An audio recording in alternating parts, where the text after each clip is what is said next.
I wasn't supposed to be home for another 2 days. The fishing trip up north had been my ritual for years, a quiet escape from the grind, away from emails, phone calls, and the insufferable pettiness of the Lakeside Ridge HOA. But when the weather turned sour and a storm front threatened to trap me in the woods, I packed up early and headed back, looking forward to the familiar silence of my cabin. That as I turned onto my gravel driveway, that silence shattered a rainbow of balloons, bobbed in the summer breeze. Tents, lawn chairs, and a gaudy Mitchell family reunion banner stretched across my front porch. Cars I didn't recognize were parked haphazardly on my lawn, their tires sinking into the soft earth. The unmistakable thump of bass party music pulsed from my living room. For a moment I thought I'd taken a wrong turn, but there it was, my cabin, my sanctuary.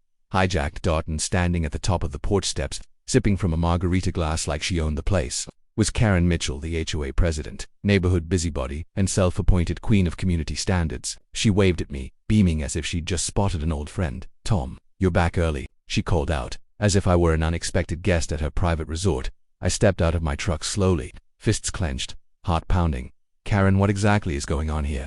"Oh, it's nothing to fret about," she said, descending the steps with a breezy confidence that set my teeth on edge. "The HOA board approved my family's reunion here this weekend. The community spaces were all booked, and your cabin was sitting empty. So, we figured, why let it go to waste?" She said it like it was a reasonable favor, like they had borrowed a cup of sugar, not broken into my home. I scanned the yard. Strangers lounged in my deck chairs. A teenager I'd never seen before was firing up my barbecue grill. Someone's dog, definitely not mine, was digging furiously under my rose bushes. Karen followed my gaze unbothered. "We made sure everything was respectful. Tom, don't worry. The HOA bylaws allow for temporary community usage under Section 14B. It's all perfectly legitimate." Section 14B.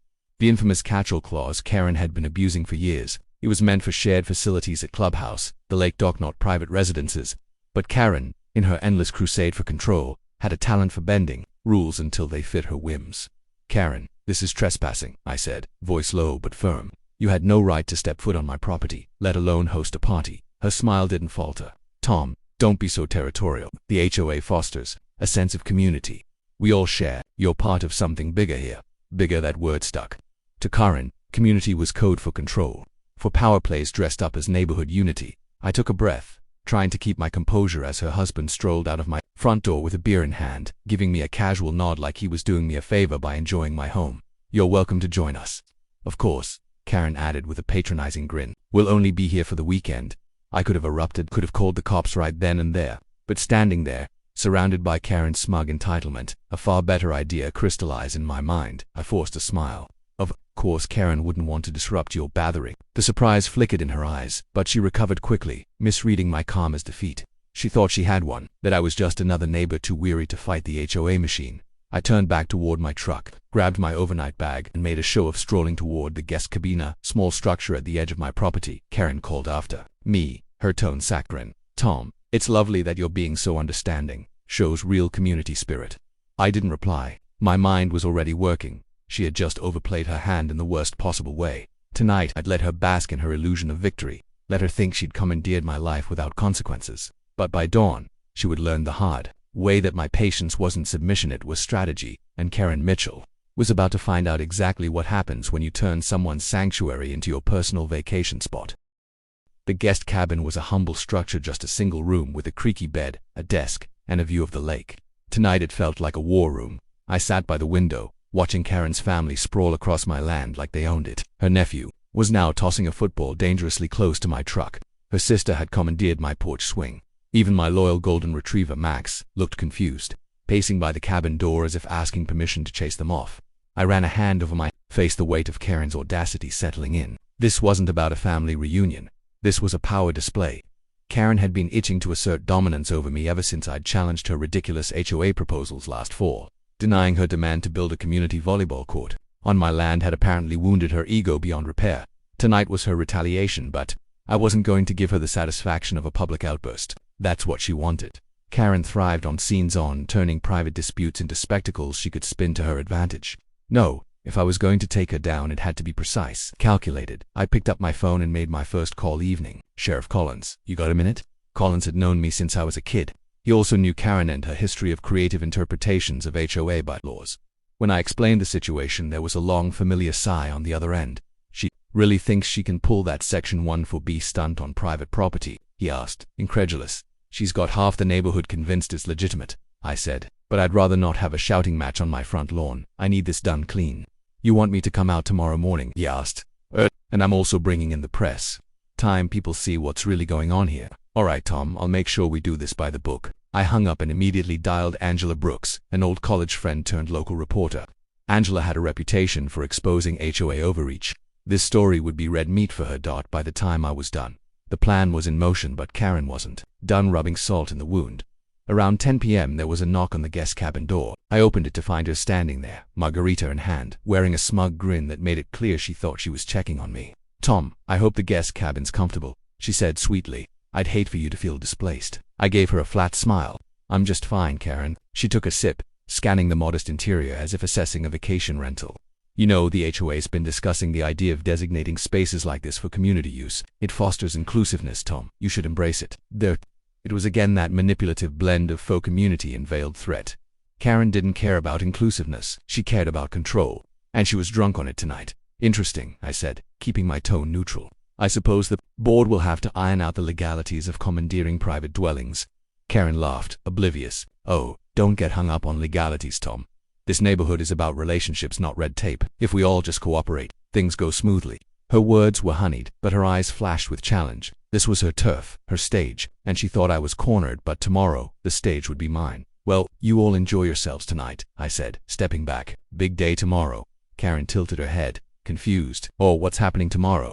Just tying up some loose ends, I said with a polite nod, and shut the door. As I settled into the old armchair by the window, I watched the party wind down. Karen's family retreated inside, blissfully unaware that their little unauthorized vacation was about to become headline news for now. I let them enjoy their illusion of triumph because by morning, the sheriff would be at my gate. A reporter would be rolling cameras. And Karen Mitchell was going to learn that twisting HOA bylaws into personal power grabs had consequences. Big ones. Morning broke with a sharp clarity that made every detail feel heightened. The rustle of leaves, the gleam of dew on the grass, the distant hum of an approaching vehicle. I stood on the porch of the guest cabin, coffee in hand, watching as the Mitchell family stirred awake inside my home. Curtains shifted, doors creaked open. Karen's husband shuffled onto my porch in socks, rubbing his eyes. Oblivious to the reckoning approaching at precisely 9 a.m., Sheriff Collins' patrol SUV rumbled up my driveway. His timing was deliberate, and so was the second vehicle tailing him. Angela Brooks' news van, her cameraman already prepping his gear. They parked with precision, ensuring the entire scene would be captured from the perfect angle. Karen's family noticed immediately. Her daughter peeked through a window and vanished inside with a shriek of "Mom, the cops are here." Seconds later, Karen stormed onto the porch, still dressed in last night's party attire, a silk robe thrown hastily over her clothes. Her mask of confidence was cracked, but not yet broken. "Sheriff Collins," she said, summoning her best hostess smile. "What a surprise. Did Tom call you?" "There's been a bit of a misunderstanding, I think." Collins didn't play along. He adjusted his belt, scanning the lawn littered with party remnants, the balloons, the folding chairs, the beer coolers. "Morning, Karen. Mind explaining what you and your family are doing on Tom's private property?" Karen's smile wavered. As I said, "Sheriff, it's all authorized. HOA Section 14B grants temporary community usage of properties for approved events. It's perfectly legitimate." Angela's cameraman was rolling now, circling to capture every expression. Karen's eyes flicked toward the camera, and I could see the calculation in her mind spinning narratives, preparing to play the misunderstood leader forced to mediate a neighborly dispute. Collins wasn't buying it. He pulled out a small folder. "Karen, HOA bylaws do not supersede state trespass laws.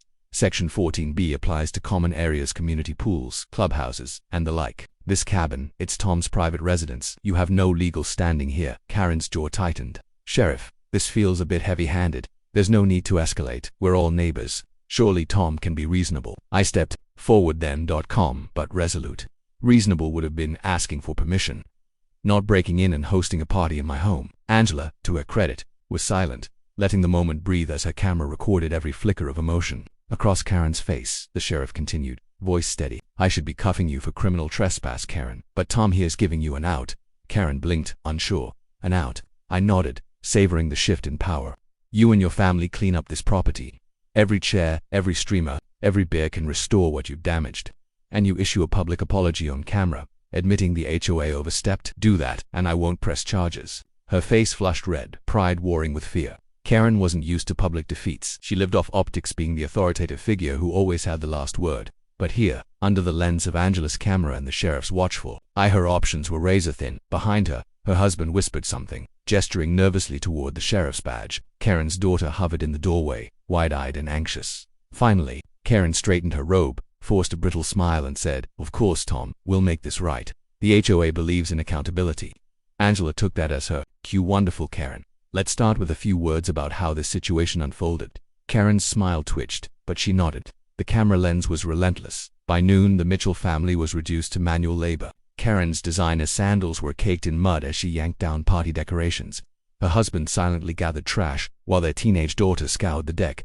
The same people who had strutted across my lawn like conquerors were now cleaning it inch by inch, their entitlement shrinking with every bag of garbage they hauled to the curb. I watched from the porch, Max at my feet, content to let them sweat. Angela approached with a satisfied grin. "You're going to love the piece we're airing tonight. HOA power abuse, community overreach, it's pure gold." I smiled, eyes never leaving Karen. She wanted to teach me a lesson. I'm just returning the favor. But this wasn't over yet. Tonight's news would be the first strike. The real reckoning would come at the next HOA board meeting, where Karen's little empire was about to crumble for good. The HOA board meetings were usually dull affairs, half-hearted discussions about lawn heights, mailbox colors, and Karen's endless obsession with curb appeal. But tonight was different. The air in the community hall was electric, thick, with whispered gossip and anticipation. Angela Brooks' news segment had aired the night before, and it hit the neighborhood like a thunderclap. Footage of Karen, humiliated and scrubbing my deck, had circulated across local social media, sparking outrage. Neighbors who had once tiptoed around her began to see her for what she was, a dictator hiding behind HOA bylaws. Karen was already seated at the head of the long oak table when I walked in, flanked by her usual posse of board loyalists. But the usual smugness was gone. She wore a polite mask, but beneath it the cracks were visible: tightened lips, darting eyes, and a faint flush that betrayed her simmering anxiety.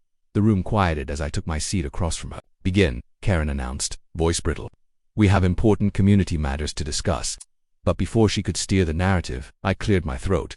"I'd like to propose a motion," I said, loud enough for the entire room to hear. "An immediate amendment to Section 14B of the HOA bylaws." A ripple of murmurs swept through the attendees. Karen's eyes narrowed. "This isn't on the agenda, Tom." "It is now," I replied, placing a neatly prepared folder on the table. "Given the recent misuse of Section 14B, it's only fair we clarify its limits. I propose that HOA community usage rights be explicitly restricted to designated common areas, clubhouses, parks, and shared facilities. Private residences and properties will be exempt, effective immediately." It was a kill shot, simple and surgical. Karen opened her mouth, no doubt ready to weave another web of bureaucratic jargon. But this time, no one was listening. Even her closest allies avoided her gaze. The room wasn't buying what she was selling anymore. "I second the motion," said Mrs. Dawson, a soft-spoken elderly woman who had lived in Lakeside Ridge longer than anyone. Her voice carried weight, and her endorsement shattered whatever grip Karen had left. Votes were cast, hands raised. The motion passed unanimously. Karen's composure frayed. "You're all being swept up in a wave of hysteria," she protested, her tone shrill. "This is a community. We need shared responsibility, shared spaces, shared Karen, not stolen." I cut in. "Community doesn't mean private homes for personal gain. That's not unity, that's trespassing." The room was with me. People who had once remained silent now nodded in agreement. Karen's kingdom was collapsing, not with a bang, but with the steady erosion of trust and patience. But I wasn't done.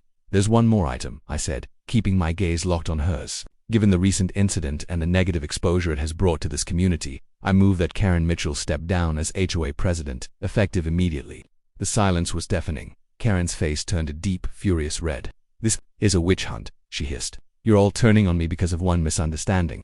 But it wasn't a misunderstanding. It was years of unchecked power finally meeting resistance. "I'll gladly let the HOA members decide," I said, leaning back. "We can vote." This time, hands went up faster. Even Karen's closest supporters, probably fearing their own reputations, voted in favor. The motion passed. Karen was out. For a moment, she sat frozen, as if refusing to process the reality. But the murmurs were growing. Neighbors were already discussing interim leadership. Karen had become irrelevant in real time. With a cold grace, she gathered her papers and stood. "You'll regret this," she muttered, more to herself than anyone else. As she exited, I felt a weight lift from the room.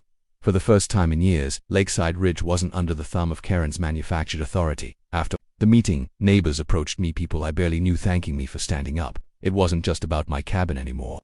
It was about reclaiming the community from a culture of intimidation disguised as governance.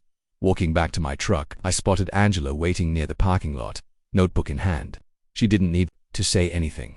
The nod she gave me said it all. The story had reached its true conclusion. That night, back at my cabin, the air felt different, still, quiet, but free. Max curled up by the fireplace, and I finally, truly, felt at home again.